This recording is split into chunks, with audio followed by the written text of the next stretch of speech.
रत्नागिरी नगरपालिका चुनाव की पृष्ठभूमि पर भाजपा गुट में भारी असंतोष फूट पड़ा है।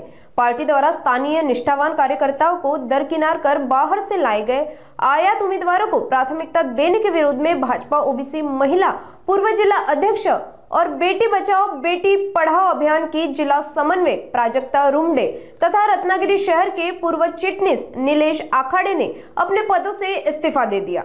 दोनों पदाधिकारियों ने इशारा दिया है कि यदि स्थिति ऐसी ही रही तो वे अपक्ष के रूप में चुनाव लड़ने से पीछे नहीं हटेंगे।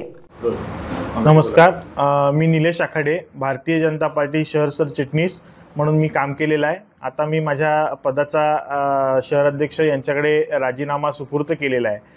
आमच्या इच्छा होती की भारतीय जनता पार्टीला रत्नागिरी शहरामध्ये किमान 12 ते 15 सीट युतीमधून मिळायला पाहिजेत, परंतु मात्र 32 पैकी केवळ 6 सीट भारतीय जनता पार्टीला या ठिकाणी दिल्या गेल्या आहेत आणि कार्यकर्त्यांमध्ये याची निश्चितपणाने नाराजी आहे, खदखद आहे की एवढ्या कमी सीट एवढ्या मोठ्या राष्ट्रीय पक्षाला रत्नागिरी शहरामध्ये का दिल्या गेल्या असा एक प्रश्न भारतीय जनता पार्टीच्या प्रत्येक कार्यकर्त्याच्या मनात आहे।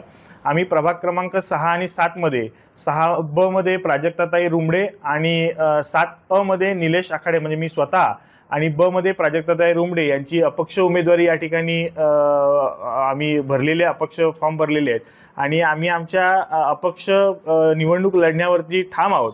या ठिकाणी भारतीय जनता पार्टीचं ग्राउंड तयार करण्यासाठी आम्ही गेले 4 ते 5 वर्ष अनेक मेहनत घेतली आहे। वेगवेगळे उपक्रम या ठिकाणी आम्ही राबवलेले आहेत। लोकांचे स्थानिक लेवलचे असलेले प्रश्न सोडवण्यासाठी या ठिकाणी आम्ही झटलेलो आहे, संघर्ष केलेला आहे आणि एवढं असताना देखील जर भारतीय जनता पार्टीच्या कार्यकर्त्याला हे दोन्ही प्रभाग कमळ निशाणीवर लढायला मिळाले नसतील तर आमच्यासारखं दुःख या ठिकाणी आम्हालाच आहे।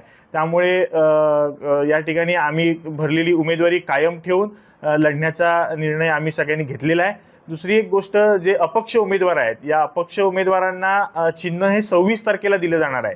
आम्ही निवडणूक आयोगाला एक पत्र देखील या ठिकाणी दिलेलं आहे आणि विनंती केली आहे की सर्वांना समान संधी सर्वांना समान न्याय या उक्तीप्रमाणे निवडणूक आयोगाने ज्याप्रमाणे पक्षाच्या उमेदवारांना लवकर चिन्ह दिले जातं कारण त्यांचं फिक्स चिन्ह असतं, त्याचप्रमाणे अपक्ष उमेदवारांना देखील लवकरात लवकर चिन्हांचं वाटप झालं पाहिजे आणि त्यांना आपलं चिन्ह सगळ्या जनतेपर्यंत पोहोचवण्यासाठी एक ठराविक वेळ मिळाला पाहिजे। 26 तारखेला चिन्ह दिल्यानंतर फक्त 4 दिवस 4000 वोटरपर्यंत पोहोचायचं आहे आणि हा कालावधी फार कमी असं वाटतंय। त्यामुळे आम्ही विनंती केली आहे की चिन्ह अपक्ष उमेदवारांना लवकर दिलं गेलं पाहिजे।